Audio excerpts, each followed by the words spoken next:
Man, I really thought that that disc was gonna go in. It would have been the perfect shot for this video. Hey everybody, it's Antonio. Welcome back to another episode here on Gladiator Disc Golf. I am so excited to share this video with you. One of my all-time favorite players is Gregg Barsby. I reached out to Gregg to get a tip on a skill that he is known for in the disc golf world. If you've paid attention to this past year or even the last several years, you would have seen Gregg throwing the disc in the basket so many times.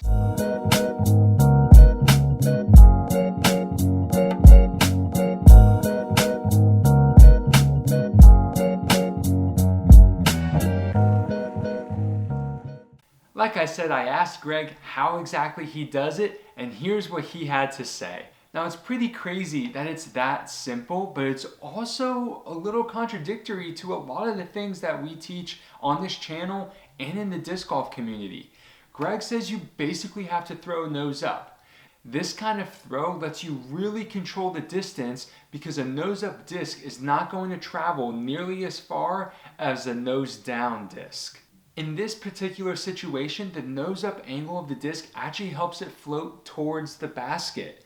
And so really you're getting this super soft throw that's just gliding and lifting towards the basket, which is perfect because it's a very controlled, slow shot. This is not a throw that is whizzing past the basket in the event you miss. This is something that is gently gliding and going to land very close to the basket. We've spent a lot of time on this channel talking about throwing nose down, and now I'm telling you how to throw nose up. Well, let's get into the details of how to execute this shot so that you don't mess up the rest of your game. Step one, you want to look at your target the entire time. Because this is a very short throw, keeping your eye on the target the entire time throughout your swing is going to help you maintain utmost accuracy and really ensure that you're giving the disc enough power.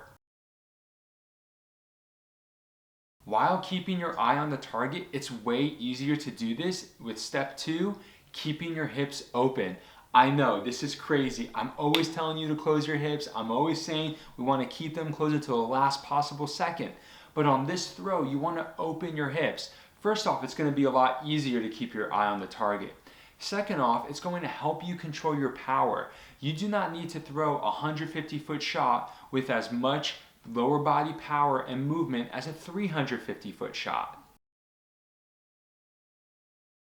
And coupled with that, step three is to shorten your reach back or your reach out, whichever language you prefer. By shortening this, you're limiting just how much snap is generated on the disc. And that's going to help you once again control your power.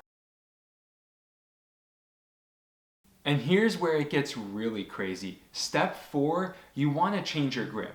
Like I said, we've talked about fixing your grip, throwing nose down, and you don't want to mess with that. Once you get that dialed in, the last thing you want to do is start messing it up. So go ahead and change your grip. What we normally do is we normally put it under our first knuckle for a nose down throw.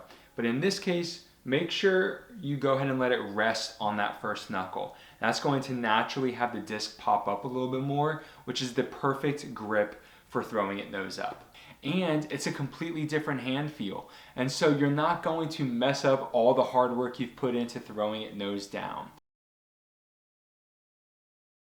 And then step five is to head out to a field. If all you ever do is practice this shot when you're on the course, you're not going to get enough reps in to really dial in the shot. Nor are you going to learn exactly how your discs respond in different winds and conditions. Going to a field for 15-20 minutes before you start your round and really working on this nose up approach will give you the reps and the training that you need to be able to properly execute this out on the course. If you do all these 5 things, you'll be the next Gregg Barsby. Well, maybe not quite. You may need to grow your hair a little longer, you may need to live in Texas, and you may need to be an absolute road warrior for the last 20 years.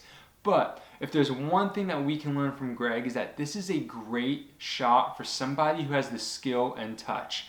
Now, not every professional disc golfer uses this because a lot of people find it a little risky, and there is some risk involved. Although the basic premise is fairly simple, as you're learning this, you may find that you have a hard time dialing in that distance, and you may find that you have some pretty long putts. But if you continue to work on it, you'll find that it's a great way to give the basket a run in the right situations. And if you miss, you can easily make that comeback putt. Now, one thing I strongly recommend is that you focus on that latter part first. Yes, if you're not confident enough to make a 15-20 foot comebacker putt to save par or to save bogey, you should not be attempting this. Now, making those putts is a completely different video, so I won't go into those details yet, but here's what I'll end with. Learning how to throw a nose-up approach is a great tool, and it definitely has its circumstances. This is not something you want to do on every single hole, on every single attempt, but when the time is right, it's a really cool shot to pull off, especially if you hit the middle of the chains. Well, that's all I have for you today, everyone. Until next time, have a great round.